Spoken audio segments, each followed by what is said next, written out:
Bismillahirrahmanirrahim. Assalamualaikum warahmatullahi wabarakatuh. Waalaikumsalam warahmatullahi wabarakatuh. Pemirsa Trubus TV dimanapun berada, kembali bertemu di Pondok Pesantren Trubus Iman. Alhamdulillah pada kesempatan yang berbahagia ini, di pondok ini kedatangan kembali tamu istimewa. Nanti saya kenalkan sebentar, nanti beliau bisa mengenalkan lebih luas lagi kiranya. Hadir bersama kita Dr. Insinyur Anang Triwiratman MP, Pak Nje. Triwiratno MP. Triwiratno MP.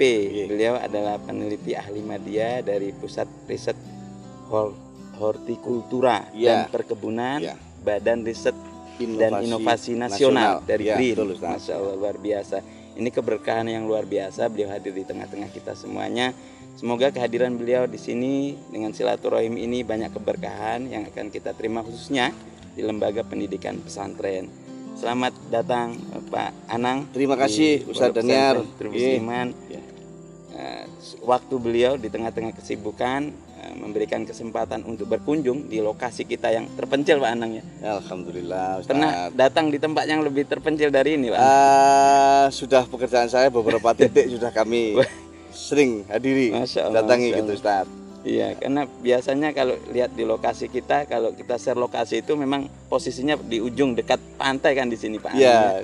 Di Kalimantan, kemudian di ujung dekat pantai itu, kalau bagi orang Jawa itu melihat lokasi ini di ujungnya Kalimantan. Orang dengar Kalimantan saja yang belum pernah ke sini, tahu di lokasinya di ujung itu biasanya sudah was-was dan lain sebagainya. Bagaimana sampai ke sana dan lain sebagainya. Tapi kalau yang sudah biasa ke Kalimantan, ke tempat-tempat yang seperti ini, apalagi yang di luar Jawa, sudah terbiasa pada umumnya. Apalagi Pak Anang ini sudah kemana-mana, bahkan sampai ke Nunukan pernah. Perbatasan Malaysia, Kalimantan Utara. Kalimantan Utara. Dan kedatangan beliau kali ini selain bersilaturahmi, tentunya akan banyak oleh-oleh yang akan beliau sampaikan, termasuk dari kepakaran beliau yang bisa disinergikan dengan lembaga pendidikan pesantren. Apalagi di Indonesia ini lebih dari 30.000 pondok pesantren Pak Anang yang ada di Indonesia, dan presentasi dari 30.000 itu yang aktif dalam fokus budidaya atau perkebunan pertanian itu saya kira di angka 10% itu ada, khususnya yang luar Jawa karena memiliki lahan-lahan di sektor perkebunan dan pertanian. Tapi problem mendasar yang dihadapi pesantren ini umumnya adalah SDM. Jadi kalau kata Pak Yai di Al-Ittifaq Bandung, jangan sampai ada sejengkal lahan yang tidur. Nah itu mestinya di pesantren juga tidak terjadi, karena disitulah pusat kaderisasi, pusat SDM yang harus dikembangkan, tidak hanya di bidang keagamaan tentunya, tapi di bidang-bidang lainnya yang bisa mendukung proses pendidikan dan pengajaran di pesantren. Dan kehadiran beliau ini, sebelum nanti beliau mengenalkan diri, juga banyak sekali hal-hal yang ingin disampaikan untuk kita kaji bersama, dan potensi-potensi yang bisa beliau tawarkan kepada lembaga pendidikan pesantren yang memiliki model pengembangan unit usaha yang sama untuk bisa dikembangkan lebih baik. Saya kira itu Pak Anang. Pak Anang bisa memperkenalkan sedikit terkait background Pak Anang sendiri. Nanti kita masuk ke potensi-potensi apa yang bisa kita sinergikan, Pak Anang. Baik, bismillahirrahmanirrahim. Assalamualaikum warahmatullahi wabarakatuh. Waalaikumsalam warahmatullahi wabarakatuh. Daniar, tentunya ada puji syukur yang perlu kami sampaikan. Saya diberi kesempatan bersilaturahmi dengan komponen Trubus Iman yang ada di Kabupaten Pasir, Provinsi Kalimantan Timur. Jadi kami ucapkan terima kasih, dan kami mulai datang sudah takjub Ustadz. Jadi bagaimana sekian ratus ribu santri bisa tekun belajar dengan fasilitas yang mungkin kalau orang belum pernah tahu, tidak mengira ada fasilitas sebagus ini Ustadz. Di tempat yang Ustadz bilang terpencil, sebenarnya tidak gitu ya. Artinya itu bagian dari NKRI yang memang punya potensi Ustadz. Jadi dengan ketakjuban saya itu, kami bersilaturahmi. Nama saya Anang Triwiratno, peneliti ahli media dari Badan Riset Inovasi Nasional Ustadz. Jadi kalau sebelumnya kami adalah peneliti dari kementerian lembaga, kebetulan dari Kementerian Pertanian,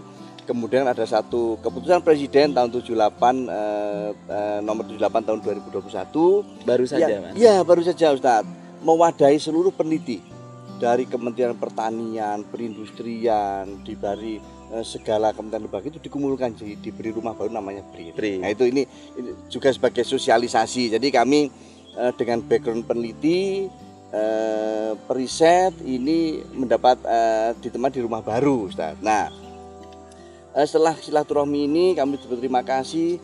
Kami tentunya sebagai peneliti punya hasil-hasil penelitian dasar, Ustaz. Jadi penelitian dasar itu kami laksanakan di institusi, di tempat-tempat tertentu. Nah, setelah penelitian dasar itu dihasilkan, Ustaz, tentunya sejauh mana bisa dimanfaatkan oleh stakeholder. Stakeholder itu kami sebut dengan khalayak rame, publik, apakah itu tingkat kelompok tani atau pondok pesantren, itu kami siap mengaplikasikan apa yang kami miliki. Nah, dari situ salah satunya Ustadz, setelah kami melihat potensi tanah, potensi klimatologi yang ada di sini, kami melihat bahwa salah satu komoditas yang paling bagus gitu ya, dalam arti meskipun sebetulnya terutama bahwa pondok pesantren adalah berprinsip spiritual oriented, tapi saya kira tidak ada salahnya ada satu upaya untuk profit oriented gitu Ustaz ya. Untuk itu kami peneliti dari Pusat Riset Hortikultura dan Perkebunan itu menawarkan artinya kami sudah siap penelitian dasar untuk diterapkan oleh pondok pesantren Trubus Iman. Salah satunya Ustaz, kami melihat ada lahan yang sekian luas, lahan pasang surut, juga lahan tanah kering. Setelah kami lihat, kami amati aliran airnya, kesuburan tanahnya, ada satu komoditas yang paling bagus, mempunyai tingkat keuntungan BC ratio 1-3%. Itu ada satunya adalah jeruk. Jeruk. Ya, jadi kita dengar komoditas jeruk di Pulau Kalimantan banyak dikembangkan di Provinsi Kalimantan Selatan. Ya, Kalimantan Timur pun juga banyak. Namun dengan potensi yang dimiliki Pondok Pesantren Trubus Iman ini, salah satu komoditas kami nanti akan kami tawarkan adalah jeruk. Termasuk ada juga anggur. Nah, gitu, anggur. Ya, gitu kira-kira apa yang kami miliki Ustaz. Nanti kami akan dengan silaturahmi akan memanfaatkan secara teknis apa sih ya kira-kira yang bisa kami terapkan. Itu Ustaz gitu. Nah, kalau kondisi iklim ya Kalimantan itu kan pas di bawah garis khatulistiwa Pak Anang ya. Nah, terkait dengan Pak Anang yang sudah ikro, sudah keliling ke lahan-lahan lokasi. Jadi sebelumnya, sehari sebelumnya Pak Anang ini sudah bersama dengan kita ikut melihat potensi dari struktur tanah, bagaimana potensi tanah yang dimiliki oleh pondok pesantren ini. Beliau sudah membaca semuanya, sudah menganalisa terkait iklim di khatulistiwa tadi, apakah potensi jeruk dan anggur tadi menjadi dominan untuk bisa dikembangkan di sini Pak? Jadi gini, komoditas jeruk itu mempunyai tingkat adaptasi mulai dari pantai sampai dataran tinggi Ustadz. Dari pantai 1 meter permukaan laut bahkan sampai 1.300 meter di gunung, ada varietas-varietas yang sesuai. Setelah kami melihat ada pasang surut yang airnya bisa diatur, kemudian ada dataran kering, kami sebut dengan kering, ini adalah agak berupa bukit kecil begitu yang ternyata tanahnya sangat subur dari sisi komoditas itu. Nah, dari apa yang potensi alam yang dimiliki yang sementara masih tanamannya bermacam-macam, itu kami menawarkan untuk jeruk ini ada beberapa varietas yang nanti varietasnya sesuai dengan kebutuhan pondok pesantren. Contoh ini Ustaz, kami punya namanya Siem Pontianak. Siem Pontianak ini dikenal sudah banyak, hampir seluruh provinsi menanamnya, sesuai untuk data rendah. Nah, kemudian yang kedua ada jenis-jenis baru yang berbeda dengan jenis varietas unggul baru yang juga sangat sesuai. Nah, nanti kami akan melihat setelah melihat kegiatan di pondok pesantren ini tidak hanya menanam tapi juga untuk memproduksi pasca panennya. Kami melihat sudah dari hasil kami lihat ini ada upaya dari hulu sampai hilir. Jadi menanam, mengelola dan nanti panennya ini tidak hanya buah segar di meja, tapi juga untuk industri. Baik. Nah, untuk itu kami akan menyiapkan satu konsep pemilihan varietas, terutama varietas unggul baru itu yang akan bisa ditanam di wilayah-wilayah pondok pesantren Trubus Iman.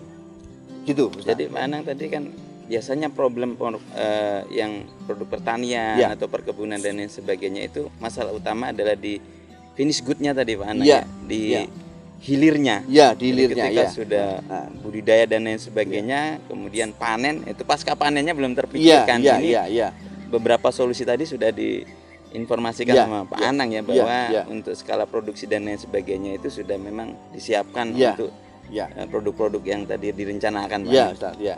Nah itu kemitraan-kemitraan seperti untuk finish good itu memang sudah ada untuk BRIN sendiri Pak Anang. Iya, jadi Ustaz, kami kebetulan ada satu WBS itu adalah pemanfaatan teknologi yang sudah dihasilkan oleh BRIN. Jadi kalau ilmu menanamnya gitu ya Ustadz ya, ada namanya paket pengelolaan terpadu kebun jeruk sehat. Itu sudah kami uji di beberapa titik. Nah, kami tinggal menerapkan di sini, pasang surut bagaimana, tanah kering bagaimana. Kemudian untuk hasil-hasil pasca panennya, kami juga sudah punya unit itu untuk memanfaatkan, mengolah gitu Ustadz ya, hasil-hasil panen nanti menjadi produk apa. Bisa menjadi minuman, sari buah, bisa menjadi kudapan, bisa menjadi permen. Yang intinya semuanya di hilir itu kalau ada kelebihan produk dari panen itu bisa dimanfaatkan. Nah, di sisi kami apa yang kami terapkan ini adalah kami sebut dengan yang tingkat kesiapan teknologinya, kami sebut dengan TKT itu di atas 5. Artinya apa? Dari skala TKT 1 sampai 9 Ustaz, 1 sampai 4 sampai 5 adalah penelitian dasar. Kami menguji varietas unggul, kami menguji ketahanan, kami menguji buahnya, nanti rencana bisa dimanfaatkan apa itu sampai 5. Nah, 5 ke atas kami sudah tingkat memanfaatkan di skala luas. Jadi kalau misalnya nanti ada varietas unggul baru untuk calonnya pasca panen akan kami tanam di lokasi pondok pesantren, itu udah teknologi kesiapan memeliharanya udah siap, tinggal menerapkan. Nah gitu Ustaz. Nanti tinggal mempraktekkan, kami tinggal mendampingi pengelola untuk nanti sampai dengan siap panen. Nah, jadi ini kami gitu, yang penting tadi di poin pendampingan itu kan ya. Problem pesantren khususnya Pak Anang itu di mana-mana pada umumnya SDM. Ya, kan ya, mereka terlalu fokus di kegiatan pendidikan ya, umumnya seperti itu. Ya. Tapi ketika bicara pertanian, perkebunan dan lain sebagainya itu kendala utamanya itu selalu di SDM. Iya, Ustaz. Banyak sekali bantuan-bantuan yang diberikan kepada pesantren ini tidak eksis. Biasanya hanya 1 putaran 2 putaran, kendala utamanya itu di SDM tadi. Tadi solusinya jadi istilah pendampingan itu Ustaz. Jadi kami apalagi sekarang kan era digital, era dunia maya. Jadi pandemi 2 tahun yang terakhir ini ternyata banyak memberi pelajaran ke kita. Jadi Ustadz tidak usah khawatir, meskipun kami berada di institusi di luar provinsi, 24 jam kami siap dikontak. Itu ya Ustadz ya. Jadi nanti itu ada pola penerapannya. Misalnya yang pertama, misalnya ada pelatihan, gitu Ustadz ya. Siapa tenaga yang akan menerapkan, ada pelatihan. Kemudian di situ ada kelompok diskusi, gitu Ustadz ya. Dari kelompok-kelompok itu nanti tidak ada halangan jarak, tidak ada halangan waktu, kita bisa berkomunikasi.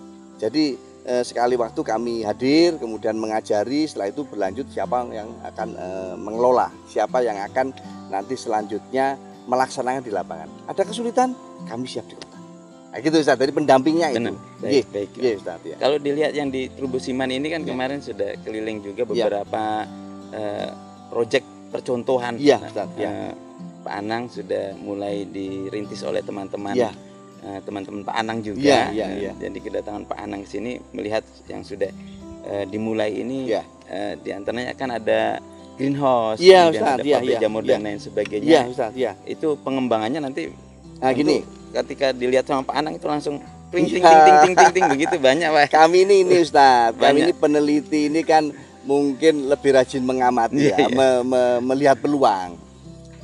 Jadi kami melihat keseriusan kompeten Trubus Iman dalam mengambil kegiatan pertanian itu menjadi kegiatan-kegiatan produktif. Jadi bukan hanya melihat tapi menciptakan peluang tadi. Iya, itu. Jadi saya lihat kenapa saya bilang gitu. Iya, jadi dengan dibangunnya rumah kasa yang mungkin biayanya tidak murah gitu tadi ya. Kami melihat keseriusan, kesiapan itu ya manajemen dari pondok pesantren ini untuk mengembangkan potensi-potensi yang lebih kepada mendukung kemandirian. Contoh ini saya lihat Ustaz. Kemarin saya lihat ada rumah kasa yang sudah menggunakan teknologi hidroponik tetes. Jadi hidroponik tetes ini bisa dikendalikan oleh pengelola. Dalam hal ini rumah kasa udah bagus, atapnya pakai UV, airnya sudah disiapkan. Nah, di situ saya melihat peluangnya adalah itu kita masih bisa menggunakan satu teknologi namanya IoT, Internet of Things. Jadi kalau rumah kasa yang besar di belakang kita itu sementara masih manual perintahnya, nanti kami harapkan tim peneliti-peneliti dari BRIN itu akan melengkapi Ustadz. Jadi melengkapi apa yang sudah berjalan, tinggal melengkapi. Kalau biasanya membuka unsur hara itu dengan manual, itu nanti Internet of Things ini ada satu software yang sudah akan siap tanpa diperintah Ustaz. Baik. Ya, jadi begitu tanahnya kurang nitrogen, dia akan sudah terkirim. Begitu tanahnya kurang air, itu tetesnya akan berjalan sendiri. Kira-kira begitu Ustaz. Jadi kami nanti siapkan, kami akan berkomunikasi dengan tim BRIN yang memang ahlinya di IT. Tapi memang sudah saatnya ya Pak Anang, apapun kegiatannya, terutama di sektor pertanian itu pendekatannya sudah teknologi Pak Anang. Iya betul Ustaz, gitu Ustaz. Itu sangat membantu sekali ya. Iya Ustaz, jadi ini adalah kita harus dengan kecepatan tinggi memenuhi kebutuhan itu. Jadi tentunya dengan fasilitas bahwa kita era digital gitu ya. Jadi sudah waktunya. Sehingga nanti kalau 4 rumah kasa yang sudah terbangun dengan bagus, kami akan berdiskusi dengan tim IoT untuk menyiapkan softwarenya. Nah, jadi kita gayung bersambut Ustaz. Kami siapkan inovasi teknologinya, stakeholder dalam hal ini Pondok Pesantren Trubus Iman sudah menyiapkan fasilitasnya. Kami tinggal mempertemukan saja. Kira-kira begitu. Ya. Baik Pak Anang. Jadi dilihat dari teman-teman Pak Anang yang sudah mungkin ada 6 bulan atau beberapa bulan yang sudah datang ke sini, sudah mulai merintis ini, kemudian kedatangan Pak Anang ke sini itu sebenarnya untuk penguatan bahwa lembaga pendidikan ini Pesantren Trubus Iman itu memiliki keseriusan Pak Anang untuk pengembangan di sektor pertanian tadi, khususnya yang rencana akan dikembangkan ini adalah jeruk dan nanti anggur ya Pak Anang, bisa sangat memungkinkan. Kemudian sebagai oleh-oleh penutup ini Pak Anang, apa kira-kira potensi lainnya bagi lembaga pendidikan lain yang ada di Indonesia? Tadi yang saya sebutkan jumlahnya mencapai 30-an ribu lebih, artinya khususnya yang di luar Jawa, ada di Sumatera, ada di Kalimantan, ada Sulawesi, banyak lembaga-lembaga pendidikan serupa yang memiliki lahan-lahan yang kata kita tadi sebutkan nggak boleh ada lahan yang sejengkal lahan yang tidur. Ini sangat mubazir kalau dalam bahasa agama, semuanya harus bisa dipotensikan.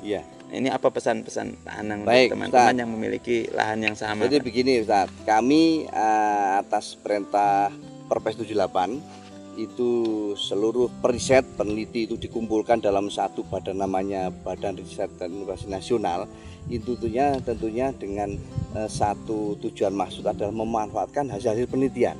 Jadi kami berharap bahwa pondok pesantren yang tadi dikatakan masih punya lahan-lahan kosong, itu mari kita berkomunikasi, kami menyiapkan inovasi sesuai dengan kebutuhannya. Jadi kalau tadi kami pertama masih bicara tentang hortikultura, kami lihat di sini masih ada potensi tanaman perkebunan.